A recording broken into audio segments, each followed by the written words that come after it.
వచ్చే ఎన్నికల్లో తమ సత్తా చూపిస్తామని భాజపా జిల్లా అధ్యక్షుడు నడుకుదిటి ఈశ్వరరావు అన్నారు. జిల్లా కేంద్రంలోని పార్టీ కార్యాలయాన్ని లోక్సభ ఎన్నికలకు సంబంధించిన కార్యాలయంగా మార్చారు. ఈ మేరకు ఆయన రిబ్బను కత్తిరించి ప్రారంభించారు. జిల్లాలోని నియోజకవర్గాలు, పార్లమెంటు స్థానాలకు సంబంధించి అభ్యర్థుల ఎంపిక ప్రక్రియ మొదలైందని, త్వరలో జాబితా విడుదల కానుందన్నారు. ఈ కార్యక్రమంలో ఆ పార్టీ విజయనగరం పార్లమెంటరీ నియోజకవర్గ కన్వీనర్ సమ్మర లక్ష్మీనరసింహం, నాయకులు శివప్రసాదరెడ్డి, బొబ్బిలి శ్రీను, ఇమ్మంది సుధీర్, కుసుమంచి సుబ్బారావు, కూర్మారావు తదితరులు పాల్గొన్నారు.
విజయనగరం పార్లమెంటరీ జిల్లా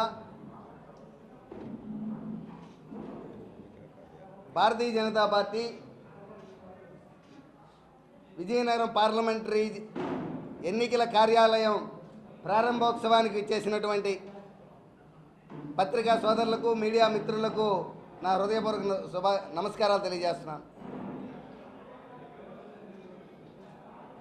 మా జాతీయ అధ్యక్షులు జేపీ నడ్డా గారి ఆదేశాల మేరకు, మా రాష్ట్ర అధ్యక్షులు శ్రీమతి పూర్ణేశ్వరి గారి ఆదేశాలతో ఈరోజు మా విజయనగరం జిల్లాలో ఉన్నటువంటి ఈ భారతీయ జనతా పార్టీ కార్యాలయంలో లోక్సభ ఎన్నికల కార్యాలయాన్ని ప్రారంభించుకోవడం జరిగింది. ఇక నుంచి ఈ కార్యాలయం ఎన్నికలు పూర్తయ్యేదాకా లోక్సభ ఎన్నికల కార్యాలయంగా భారతీయ జనతా పార్టీ పరిగణిస్తుంది. ఎన్నికల సంకారామం పూరించడానికి ఇది నాంది. విజయనగరం లోక్సభలో, పార్లమెంటులో 7 నియోజకవర్గాలు ఉన్నాయి. ఎచ్చర్ల, రాజాము, చీపురుపల్లి, నెల్లిమర్ల, విజయనగరం, గజపతి నగరం, బొబ్బిలి 7 నియోజకవర్గాలు కలిపి విజయనగరం పార్లమెంటరీ జిల్లాగా ఎన్నికల కార్యాలయంగా, లోక్సభ ఎన్నికల కార్యాలయంగా ఈ కార్యాలయం ఇక నుంచి పనిచేస్తుంది. అందులో భాగంగా గత 2 రోజుల ముందు మనందరికీ తెలుసు లోక్సభ కన్వీనర్గా పెద్దలు శ్రీ సంబర లక్ష్మీనారాయణ శర్మ గారిని కేంద్ర పార్టీ రాష్ట్ర పార్టీ నియమించడం జరిగింది. ఇక నుంచి ఈ కార్యాలయం కేంద్రంగా లోక్సభ ఎన్నికలకి భారతీయ జనతా పార్టీ సన్నద్ధమై అన్ని అసెంబ్లీలని కలుపుకొని ఉన్నటువంటి 7 అసెంబ్లీల్లో అన్నింటిలో కూడా అసెంబ్లీ కార్యాలయాలు కూడా ఏర్పాటు చేసుకోవడం జరిగింది. ఇక నుంచి 7 అసెంబ్లీలు కలిపి ఈ పార్టీని ఈ లోక్సభ కార్యాలయాన్ని కేంద్రంగా చేసుకుని పార్లమెంటు ఎన్నికల కమిటీని కూడా సుమారు పూర్తి చేసుకోవడం జరిగింది. ఈ ఎన్నికల కమిటీ ఆధ్వర్యంలో విజయనగరం పార్లమెంటుకి విజయనగరం లోక్సభకి పనిచేయడం జరుగుతుంది. 7 అసెంబ్లీలకి పోటీ చేయడానికి భారతీయ జనతా పార్టీ అభ్యర్థులుగా 7 అసెంబ్లీలకి, అలాగే పార్లమెంట్ లోక్సభ అభ్యర్థులుగా పోటీ చేయడానికి విజయనగరం పార్లమెంటుకి లోక్సభ అభ్యర్థులుగా పోటీ చేయడానికి అభ్యర్థుల్ని ఎన్నిక ప్రక్రియ ఆల్రెడీ ప్రారంభమైంది. దీనికోసం ఉత్సాహవంతుల దగ్గర నుంచి కమిటీ వచ్చి పేర్లు త్రిసభ్య కమిటీ వచ్చి పేర్లు సేకరించారు. త్వరలోనే మా రాష్ట్ర పార్టీ కేంద్ర పార్టీ సూచనల మేరకు అభ్యర్థులను కూడా 7 అసెంబ్లీలకి పార్లమెంటుకి కూడా అభ్యర్థుల్ని ప్రకటించే సమయంలో సిద్ధంగా ఉన్నాం. మేమంతా రాబోయే ఎన్నికల్ని దృష్టిలో ఉంచుకొని భారతీయ జనతా పార్టీ కార్యకర్తలంతా ఒక టీం వర్క్ చేయాలని అన్ని అసెంబ్లీల్లో లోక్సభలో మంచి ఓట్ల శాతం పెంచుకొని భారతీయ జనతా పార్టీని ఆంధ్రప్రదేశ్లో మన విజయనగరం జిల్లా నుంచి విజయం సాధించే దిశగా ముందుకు పోవాలని ఈరోజు ఇక్కడికి విచ్చేసినటువంటి నాయకుల్ని కార్యకర్తల్ని అందరినీ కూడా నేను కోరుతున్నాను. అదేవిధంగా వారందరినీ ఎన్నికల కార్యక్రమానికి సన్నద్ధం కావడానికి పైన మేము మా కార్యకర్తలతో వర్క్షాప్ కూడా ఏర్పాటు చేసుకోవడం జరిగింది. ఈ ప్రెస్ మీట్ అనంతరం కూడా మా వర్క్షాప్ ప్రారంభమవుతుంది కార్యాలయంలో. ఈరోజు ఈ ఎన్నికల కార్యక్రమానికి ఎన్నికల కార్యాలయం ప్రారంభోత్సవానికి విచ్చేసి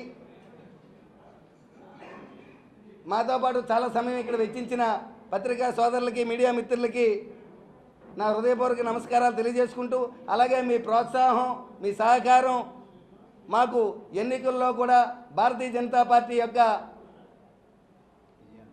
విజయానికి పునాది వేస్తూ కేంద్రంలో కేంద్ర పార్టీ చేస్తున్నటువంటి నరేంద్ర మోడీ గారు అమలు చేస్తున్నటువంటి సంక్షేమ కార్యక్రమాలన్నింటినీ ప్రజల వద్దకు చేరవేయాలంటే మేము ఎంత చెప్పినా పత్రికా ముఖంగా మీడియా ముఖంగా మీరు చెప్పింది ప్రజల దగ్గరికి వేగం చేరుకుంటుంది.